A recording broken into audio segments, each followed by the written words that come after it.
3월 15일 수요일 새벽 예배 하나님 앞에 드리시겠습니다. 고마우신 하나님 아버지 감사합니다.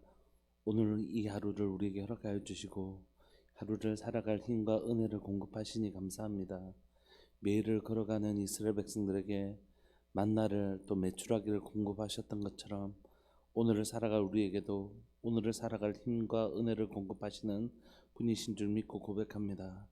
우리의 삶들 앞에 놓여져 있을 오늘 하루에 담겨져 있을 힘든 일, 고난도 있겠지만 하나님 그러나 그 일 가운데 우리를 도우시고 우리를 인도하시고 우리를 보호하시고 공급하시는 하나님이 계신 하루인 줄 우리가 믿게 하여 주옵소서. 오늘 하루에도 우리와 동행하셔서 우리를 도우시는 그 하나님의 친절하고 세밀한 손을 경험하는 복된 하루 되게 하여 주옵소서.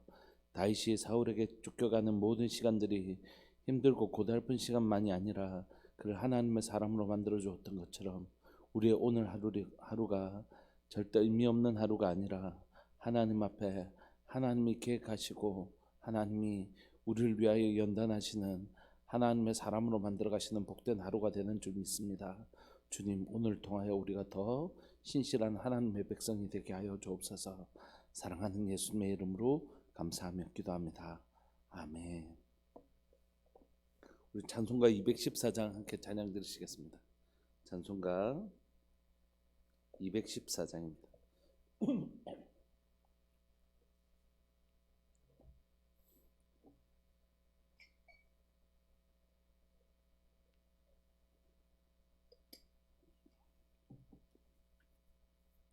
찬송가 214장.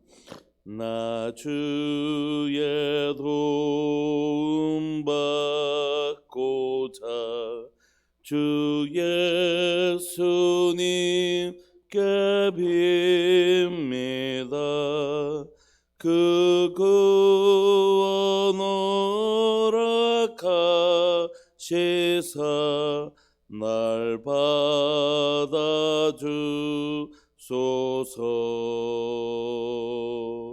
내 모습이 대로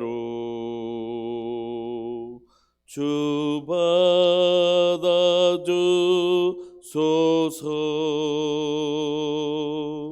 날 위해 돌아가신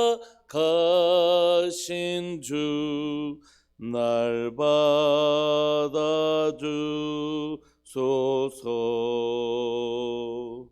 큰 죄에 빠져 영죽을 날 위해 피 흘렸으니 주 형상대로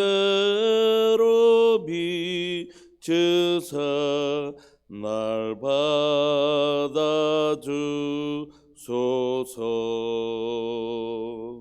내 모습이 대로 주 받아주소서.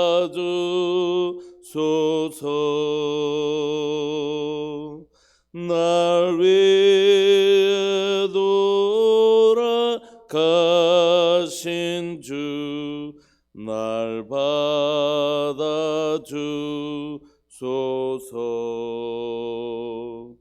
내 힘과 결심 약하여 늘 깨어지기 쉬우니 주 이름으로 구원해 날 받아주소서.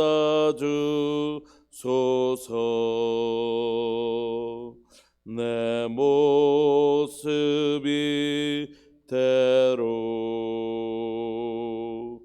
주 받아주소서.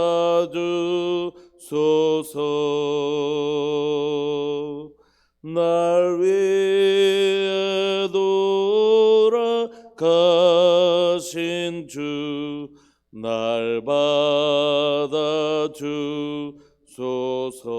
내 주님 서신 발 앞에 내 주님 서 신발 앞에 나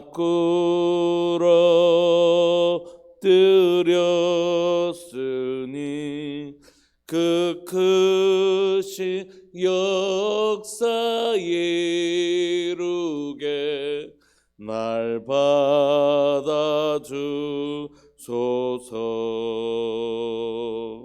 내 모습이 대로 주님 주 받아주소서.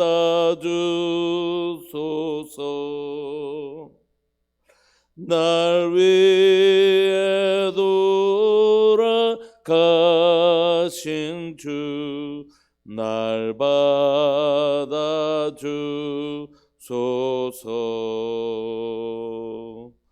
아멘.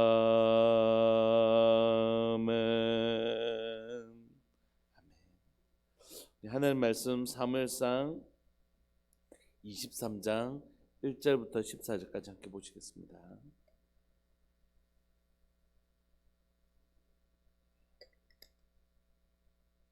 사무엘상 23장 1절부터 14절까지.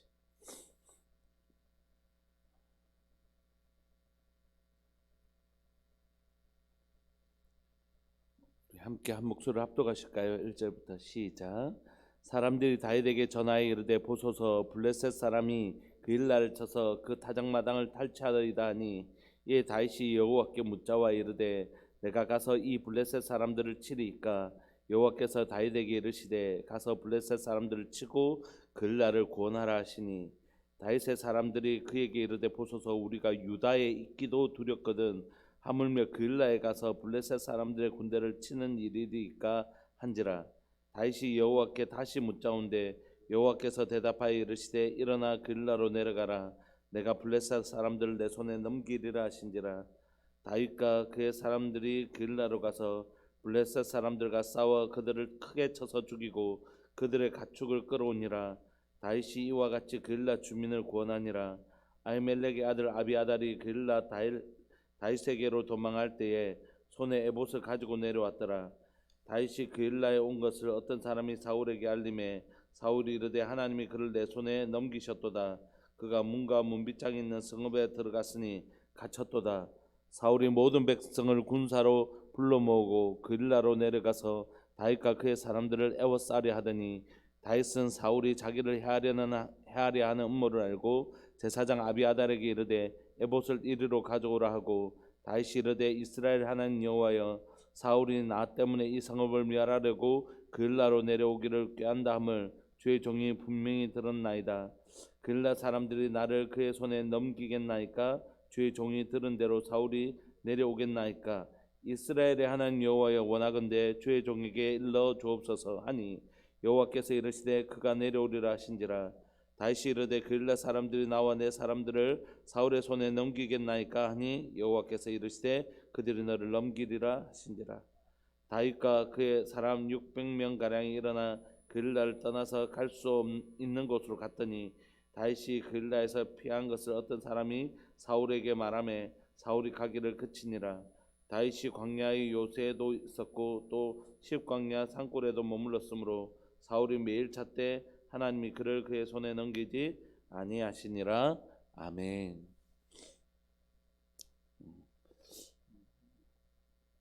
다윗의 삶이라는 게 참 피곤하다는 단어로 표현할 수 없겠지만 참 지치는 삶이었을 거다 이렇게 생각이 듭니다. 매일매일 그 온 나라의 군대가 그를 잡으려고 쫓아다니는 그의 삶이 얼마나 피곤하고 지치고 공고했을까. 이 땅에 쉴 만한 곳이 없다는 것을 이곳에 이 땅에는 나의 쉴 곳이었구나. 그래서 그가 이제 이스라엘을 벗어나 블레셋으로 갔지만 블레셋이라고 적국인데 어떻게 쉴 곳이 있었겠습니까? 그의 삶에는 쉴 만한 곳이 제대로 없는 참 힘들고 그런 삶이었을 거라고 생각합니다. 근데 오늘 본문에 보면 그렇게 이제 도망자의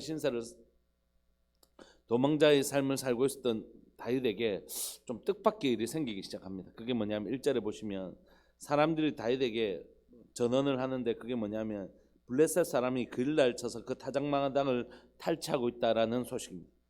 여러분 지금 그 블레셋은 해안가 지방이고요. 이렇게 해안가 지방이고 그다음에 길라는 이 블레셋과 이스라엘의 접경 지역에 있는 이스라엘 땅입니다.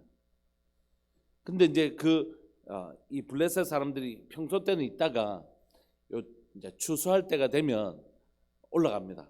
쫙 올라가서 이것을 가지고 와요. 그 농사지었던 걸 싹 가지고 옵니다. 지금도 아마 추수 시간인 것 같아요.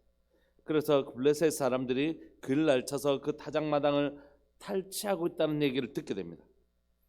그런데 지금 다윗이 어떤 신세죠? 이스라엘에서 쫓겨와서 블레셋에서 또 미친 체하고 이러면서도 그쪽을 왔다 갔다 하면서 도망다니고 있는 신세인데, 지금 다윗이 그런 신세인데, 그러니까 지금 이스라엘 사울에게 쫓겨가지고 블레셋에 넘어와가지고도 미친 체하고 도망다니는 그런 신세에서 그일라가 불이 타든 말든 그게 다윗하고 무슨 상관이 있습니까? 그 그일라를 지켜야 될 사람은 누구죠? 사울이죠. 사울이 그일라를 블레셋으로부터 지켜야 될 이스라엘의 왕이죠.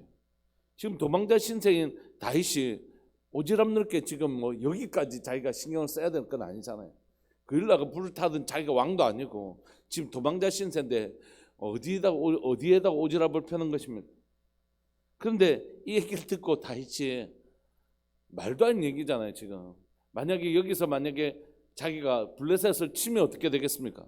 이스라엘에도 못 가고 블레셋도 못 가고 진짜 그야말로 갈 데가 없는 공동의 적이 되는 것이에요. 저거 봐봐 첩자다. 저거 우리가 그래서 첩자라고 얘기하지 않았냐고. 다윗이 우리 넘어올 때 저거 첩자라고 우리가 얘기하지 않았냐고. 그런 안 그래도 오해를 받고 있었는데 이거 증명하는 꼴이 되는 것이죠. 이제 블레셋을 친다고 생각해 보십시오. 블레셋 사람들이 저거 우리한테 넣으면 우리 눈에 첩자다고, 우리 눈에 들키기만 하면 당장 다윗을 잡아야 된다고. 그러면 진짜 다윗은 갈 데가 없는 것입니다. 그나마 미친 채라도 하고 이 블레셋 땅에 머물고 있었는데 블레셋을 공격했다가는 그야말로 이스라엘도 다윗 블레셋도 가을 수 없고 양쪽에 공동의 적이 되는 것이죠. 그런데 그런 다윗이 이걸 하나님께 묻습니다. 2절에 보시면 이에 다윗이 여호와께 묻자와 이르되 내가 가서 이 블레셋 사람들을 치리까? 하나님 치라고 하면 뭐 지금 칠 겁니까? 지금 이 상황에. 근데 하나님께 물어요. 여호와께서 다윗에게 이르시되 하나님께서 뭐라고 말씀하시냐면 블레셋 사람들 치고 그일라를 고나라 이렇게 묻는 다윗도 너무 당황스럽기도 하고 또 이 상황에 그일라를 가서 그일라를 구원하라고 하는 하나님의 말씀도 너무 당황스럽죠. 지금 다윗이 군대를 가지고 있는 것도 아니고 무기가 있는 것도 아니고 사울도 겨우 사울과 요나단 정도만 무기를 가지고 있었는데 다윗이 가지고 있는 건 겨우 골리앗의 무기 정도만을 가지고 있었는데 이 오합지졸과 같은 아둘람의 연약한 그 사람들 데리고 지금 그일라를 치라고 구원하라고 하니 이 상황도 너무 어렵고 갖추고 있는 사람이나 그 무기도 지금 형편없고 이 사실 상식적이지 않잖아요. 그러니까 이 다윗의 이 말에 대해서 주변의 사람들이 이게 뭐지? 하는 반응을 보이는 것입니다. 3절 다윗의 사람들이 그에게 이르되 보소서 우리가 유다에 있기도 두렵거든. 여기 유다에서도 이렇게 이제 우리가 이렇게 여기에 지금 왔다 갔다 하면서 지금 유다 땅에 머물러 있어 이렇게 숨어 있는 것도 지금 너무 두려운데 이 전쟁해 가지고 그 블레셋을 물리치는 것 두 가지 측면에서 굉장히 위험한 행동이라는 것이에요. 왜냐하면 하나는 블레셋의 원수가 되는 건 방금 말씀드렸던 것처럼 공동의 적이기도 하고 여기에서 전쟁을 일으키면 사울에게 뭐 하는 꼴이죠?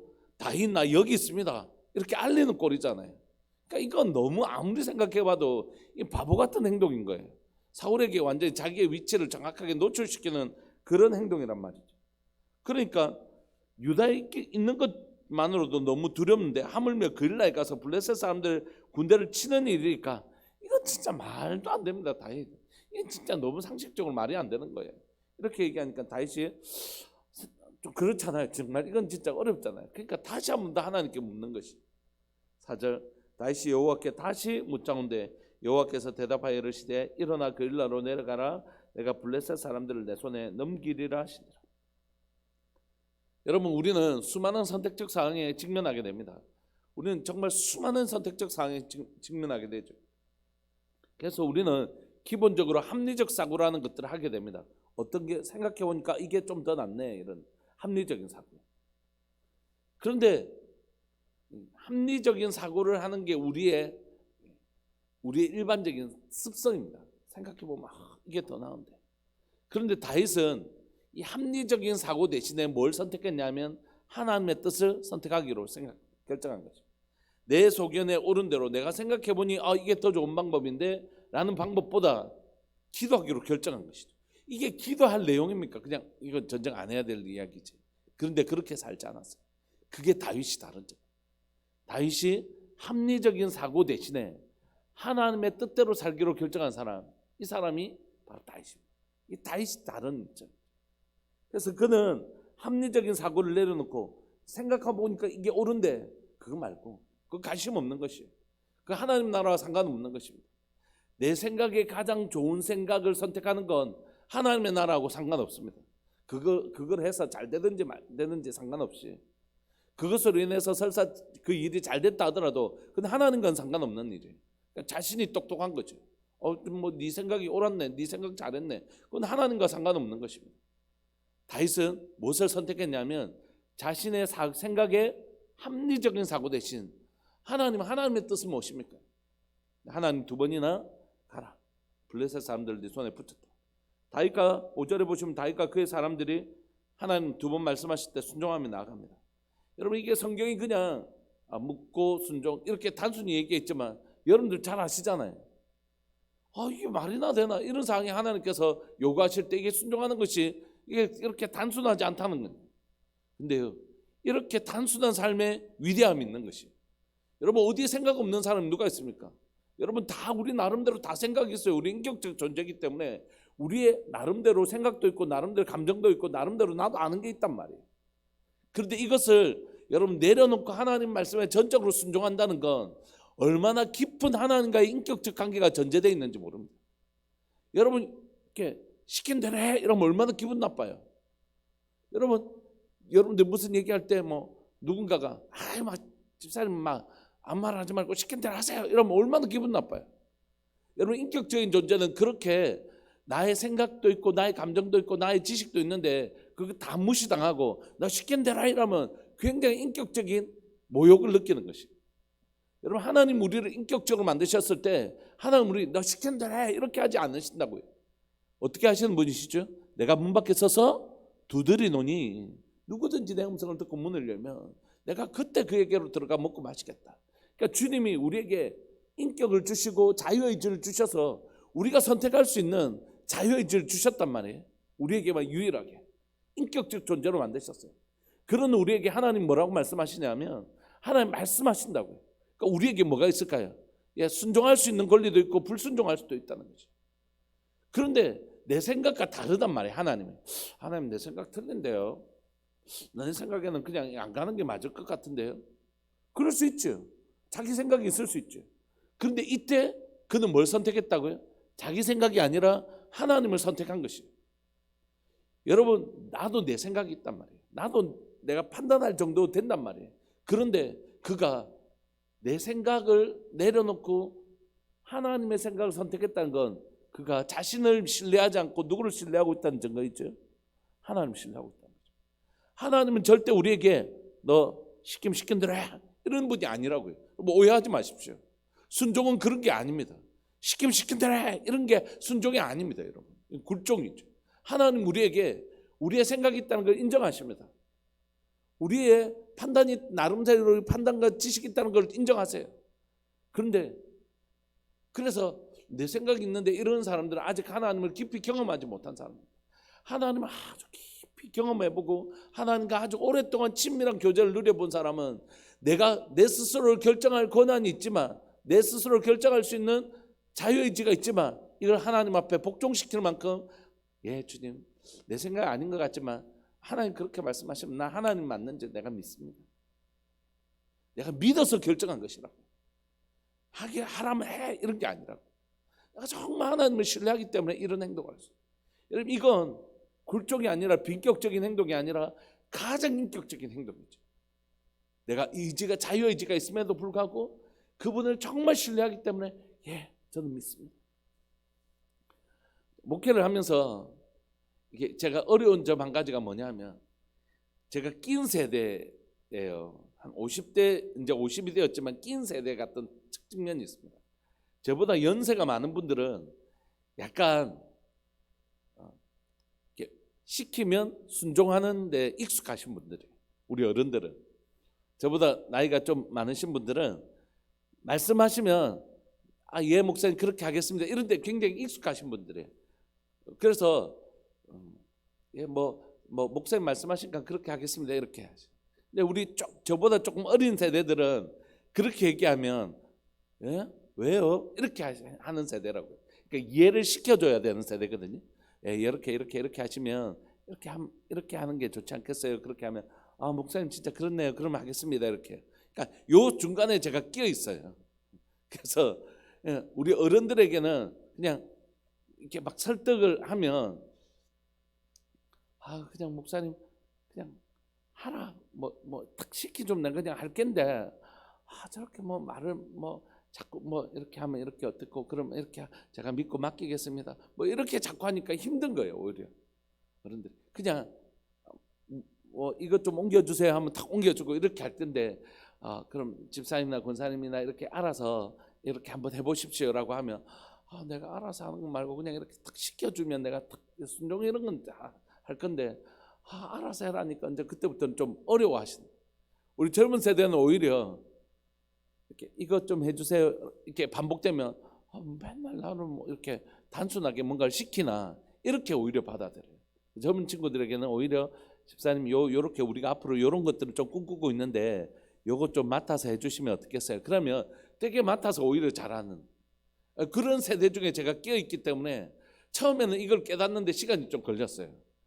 이거 되게 나는 인격적으로 어른들을 이렇게 존중히 여기고 그분들의 의사를 존중하고 그분에게 믿고 맡기는 이런 가장 인격적인 행동을 했는데 오히려 그분들은 굉장히 어려워하고 또 젊은 세대들에게는 어떨 때는 또 이렇게 좀 순종해 주기를 원할 때 이 친구들은 또 되게 어려워하고 그래서 어른 세대들은 이런 특징을 가지고 있고 젊은 세대들은 이런 특징을 가지고 있구나 이제 이걸 좀 배우는 것이죠.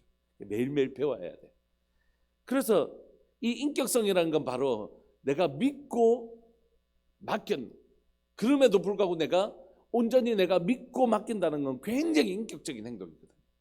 하나님께 하나님 내가 스스로 할 수 있는 권리가 있지만 내가 할 수 있는 권리가 있지만 하나님 내가 주님을 신뢰하고 내 결정권을 주님께 드리겠다고 하는 건 내가 로봇처럼 살겠다는 게 아니라 그만큼 하나님을 신뢰하는 행동이라는 거죠.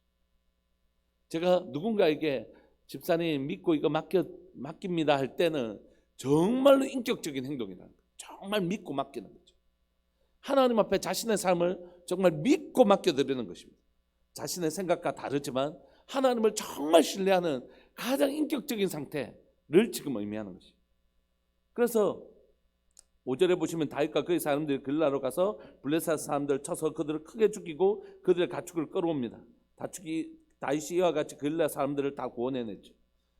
그런데 이때 아히멜렉의 아들 아비아달이 글라 다윗에게로 도망할 때 에봇을 가지고 왔어요. 그러니까 다윗이 늘 하나님 앞에 이 에봇을 하나님 앞에 나갔을 때 에봇을 입고 나가는 것이니까 그 에봇을 가지고 있어서 하나님 앞에 늘 묻는 삶을 살았음을 은연적으로 지금 보여주고 있는 것입니다. 다윗은 뭐라고요? 자신의 생각이 아니라 하나님을 정말 신뢰했기 때문에 날마다 하나님 앞에 묻는 삶을 살아갔다는 것을 에봇을 통하여 우리에게 보여주는 것입니다. 7절 다윗이 글라에 온 것을 어떤 사람이 이제 사울에게 알렸습니다. 그러니까 이 일이 다윗이 이제 블레셋을 싸워 이겼으니까 역시 다윗이 하나님 앞에 기도했더니 하나님께서 승리를 주셨구나. 여기까지는 좋았단 말이에요. 그런데 염려했던 일이 일어났어요. 그거 뭐냐면 소문 다 나죠. 지금 글라에서 블레셋 사람들 쳤으니까 이제 다윗이 여기 왔다는 것을 소문이 금방 다 났죠. 알려준 거죠. 사울에게. 다윗이 글라에 온 것이 어떤 사람에게 사울에게 알리면 사울이 이르되 하나님이 그를 내 손에 넘기셨다. 자기 마음대로 하나님의 이름을 사용하는 아주 하나님과 상관없는 사람이죠. 하나님의 이름을 사용하고 있지만 하나님의 뜻과 상관없는 사람. 이 사람이 진짜 제일 위험한 사람. 하나님의 뜻대로 살지도 않으면서 하나님의 이름을 자기 목적을 위해 쓰는 사람. 제일 위험한 상태에 있는 사람. 그 사람이 내 손에 넘기셨다고 뭔가 밑장이 있는 성읍에 들어갔으니 이제 갇혀 죽었다. 이제 이렇게 하고 이제 모든 백성을 군사를 모으기 시작합니다. 근데 참 답답하죠. 그일라가 이렇게 불탈 때는 가만히 있던 이 왕이라는 사람이 다윗을 죽이려고 모든 백성을 군사로 모으고 있는 것입니다. 여러분 지금이 무슨 시기라고요? 추수 시기예요. 상관없는 것입니다. 백성의 삶은 지금. 사울에게 백성의 삶은 아무 상관없는 것이. 오로지 다윗을 죽여서 자기의 왕권을 지키려고 하는 그것에 혈안이 되어서 백성들이 지금 가장 바쁜 추수 기간임에도 불구하고 그들을 물러서 글라로 내려갑니다.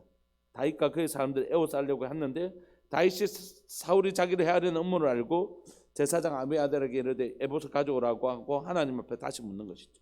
이스라엘 하나님 여호와여, 사울이 나 때문에 이 성을 멸하려고 글라로 내려오기를 꾀한다함을 주의 종이 들었는데 주님 어떻게 내려올까요? 그러니까 하나님께서 내려올 거다.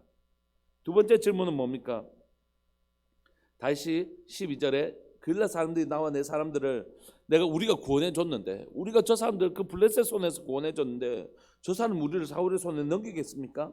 하나님께서 슬픈 얘기를 해주시죠. 그들이 너와 너희 사람들을 사울의 손에 넘길 것이다.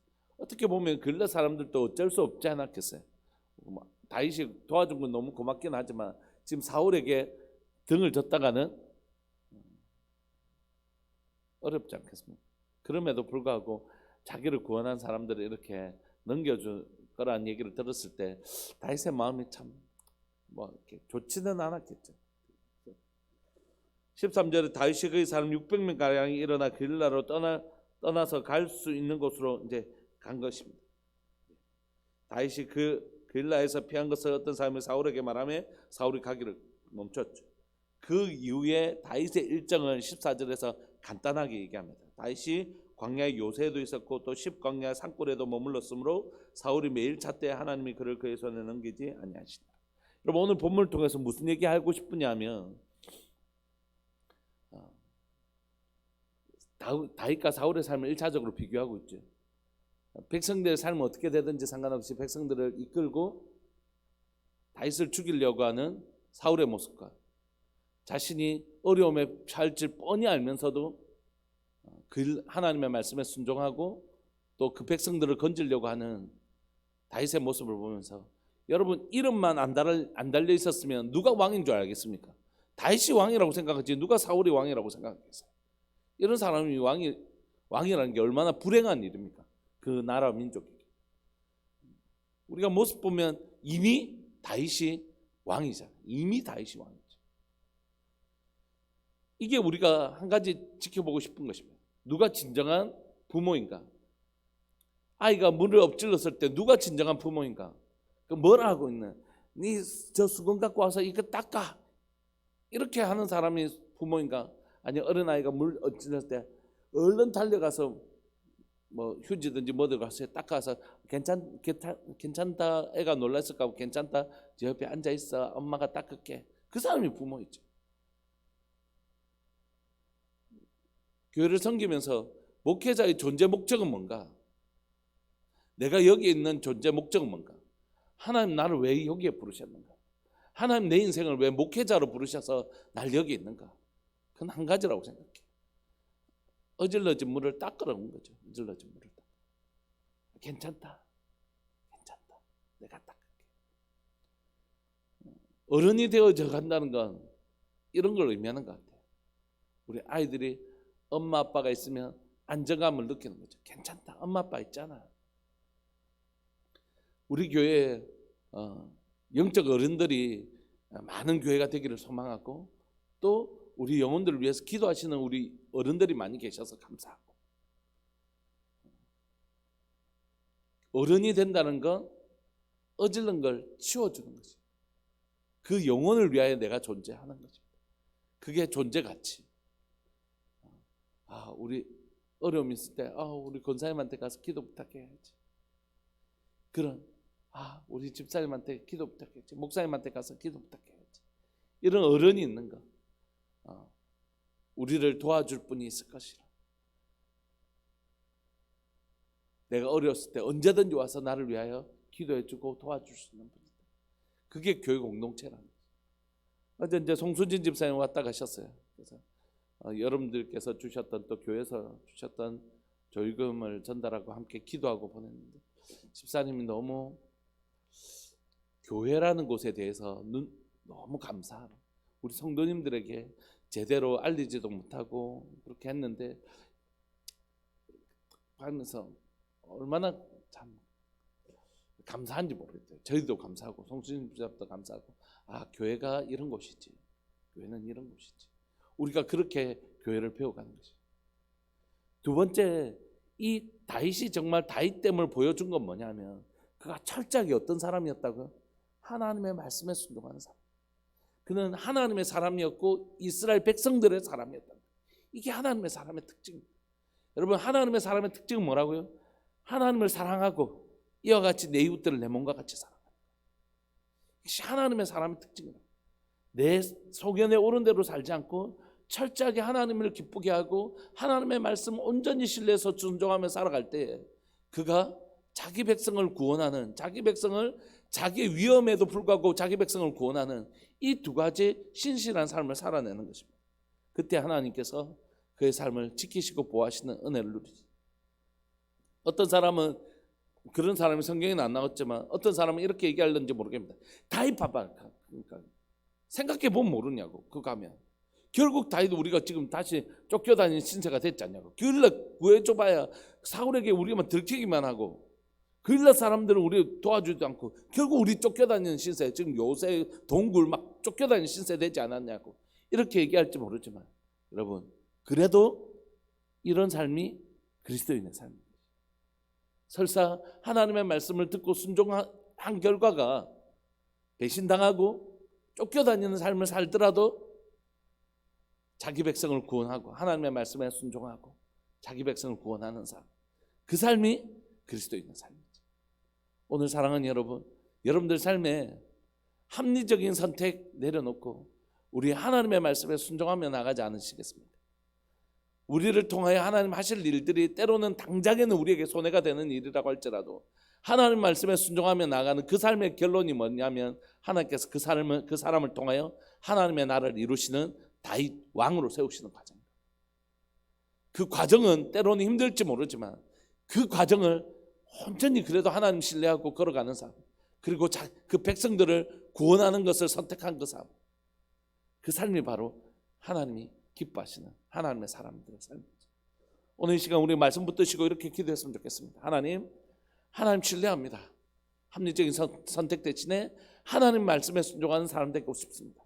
그리고 하나님, 때로는 그 많이 보이는 내 수고와 내 어려움과 내가 이 일로 인하여 어려움을 겪는 길이 뻔히 보이더라도 하나님 백성들을 살릴 수 있는 사람, 내 수고를 통하여 누군가가 살아날 수만 있다면 엄마가 그 아이를 진정시키고 치우는 것처럼 내 수고가 필요한 자리, 내 도움이 혹시 필요한 자리가 있다면 주님, 그것이 약간의 내 인생을 각오하고서라도 하나님 영혼들을 돕는 자리에 내가 있고 싶습니다.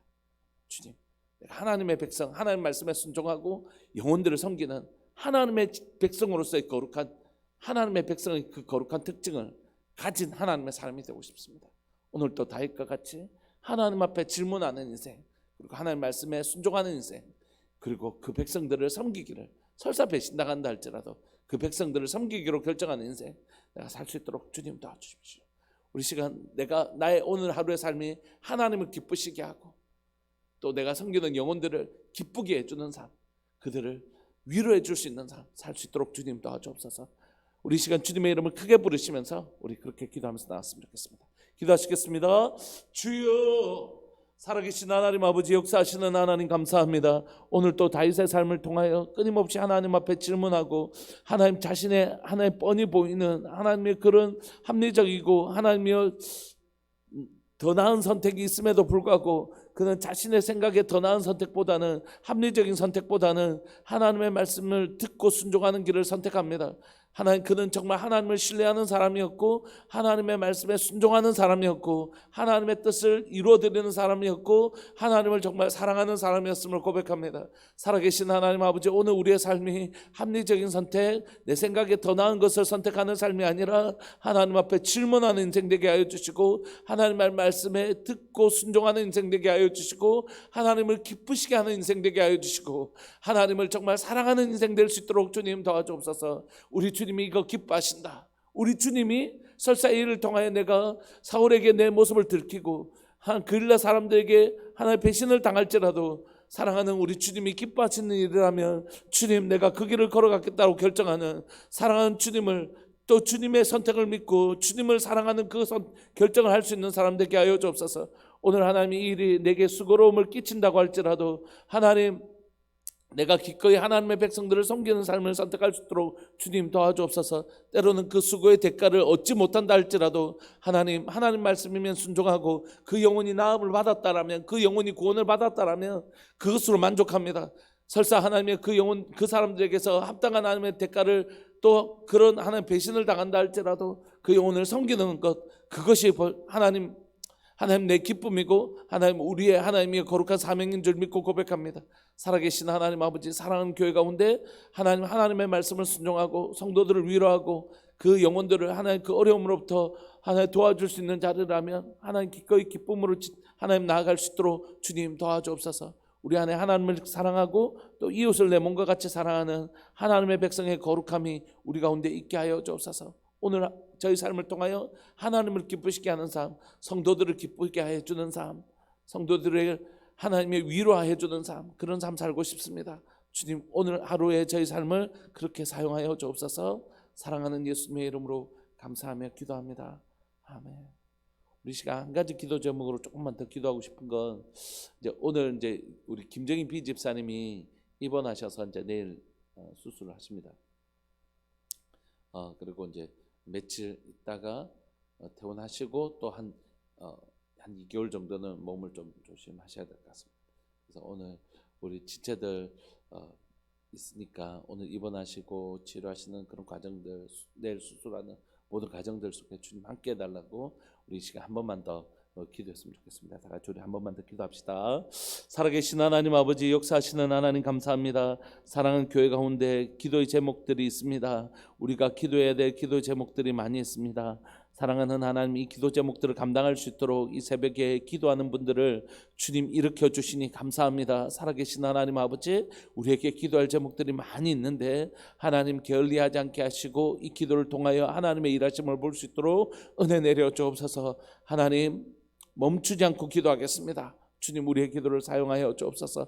특별히 오늘 아침에 하나님 김정희 집사님을 위하여 기도할 수 있게 해주셔서 감사합니다. 그 몸을 강건하게 해주시고 하나님 그 몸을 지켜주시고 보호하여 주옵소서. 하나님께서 행하실 일들을 기대하고 소망합니다. 하나님이 사랑하는 딸의 삶 가운데 일하실 하나님의 역사들을 기대합니다. 주님 역사하여 주옵소서. 붙들어 주옵소서. 주님 지켜 주옵소서. 하나님이 입원하고 수술하는 모든 가정 가운데 주님 함께하여 주시고 회복되는 모든 가정 가운데도 함께하여 주옵소서. 하나님의 방법이 어떤 것이 있는지 잘 모르지만 하나님의 그 온전하신가 완전하심을 우리가 이 시간들을 통하여 경험할 수 있도록 주님 도와주옵소서. 광야 메마른 시간은 하나님을 경험하는 시간인 줄 믿고 고백하오니 사랑하는 하나님의 이 시간들을 통하여 사랑하는 우리들에게 모든 믿음의 식구들이 우리를 위하여 일하시는 하나님, 우리를 통하여 역사하시는 하나님, 그 하나님 반드시 경험할 수 있도록 주님 도와주옵소서. 오늘도 믿음으로 나아갑니다.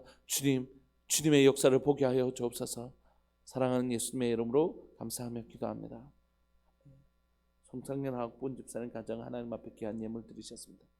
오늘 하루 여러분들 살아가는 삶 속에서 하나님의 음성에 듣고 순종하는 삶, 합리적인 선택이 아니라 하나님의 말씀에 듣고 순종하는 삶, 하나님을 기쁘시게 하는 삶, 그리고 나를 통하여 우리 하나님의 백성들이 위로를 얻고 격려를 얻고 세임을 얻고 구원을 경험하는 그런 하나님을 위하고 하나님의 백성을 위하는 그런 복된 삶 살아내는 복된 하루 되시기를 소망합니다.